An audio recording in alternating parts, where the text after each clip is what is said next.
Well, good morning, everyone. Take your Bibles to 1 Kings 8:56 this morning for promise number 330.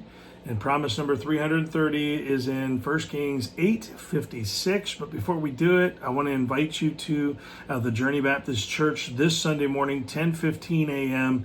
We are in our new series called Walking in Faith or Walking in the Spirit. And we want you to be a part of it. We're going to dive into the correlation between the aspects of the fruit of the Spirit and the correlating lust of the flesh, the works of the flesh. And so we're just starting that this week. We talked about walking in the Spirit last week. Now we're going to talk about what would flow out and what it would block from flowing out. And so that's going to be very helpful. I'm praying you'll show up and you'll enjoy that service with us, because I think it'll be a great benefit to you. And so with that said, we're in promise number 330, 1 Kings 8:56. The promise is this, that every word of every promise God will make come to pass. It's going to come to pass.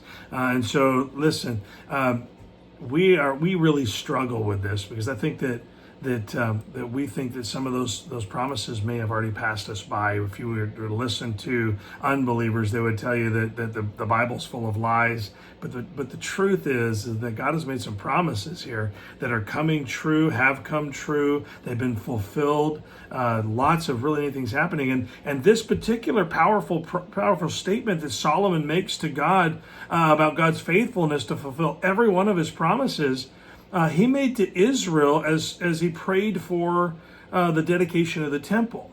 And so it would be easy to dismiss this as only for them, but I think the character of God is consistent and can be counted on today. In fact, let me read the passage to you. Chapter number 8, verse number 56 says this: "Blessed be the God that hath given rest unto his people Israel, according to all that he promised. There hath not failed one word of all his good promise, which he promised by the hand of Moses his prophet." And so Solomon says that not one word of his promises has failed to come true for Israel to that point right there in their lives. And like I said, this isn't so much that we're owed the same exact promises, but we see the character of God in the New Testament promises, the promises that have yet to be fulfilled. See, God has promised to every genuine believer that their sins are going to be forgiven. And he promises things about our future.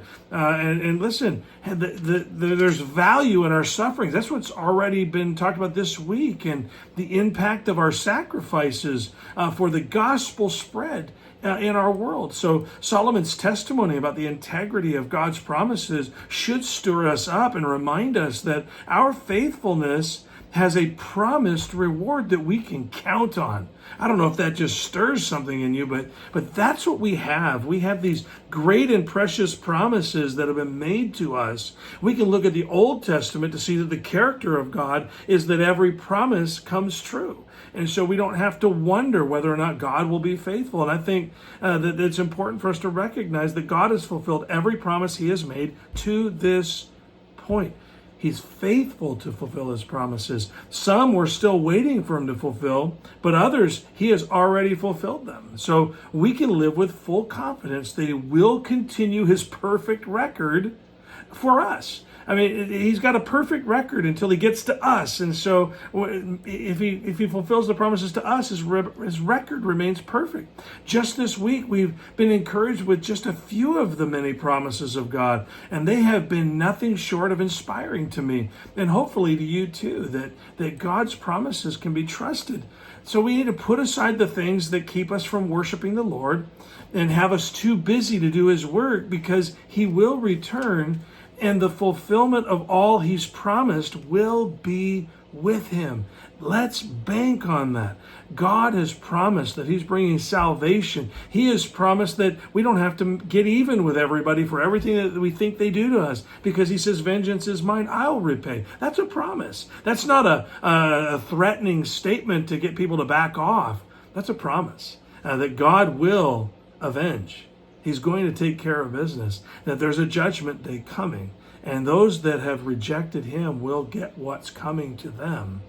But in between now and then, he's asked us to see how many we can reach with the gospel. And so he promises a great reward to his faithful servants. And so be one of his faithful servants, I should say, because his reward is awesome. And his character is such that he will fulfill them. Let that encourage you to live fully for him. Have a great day.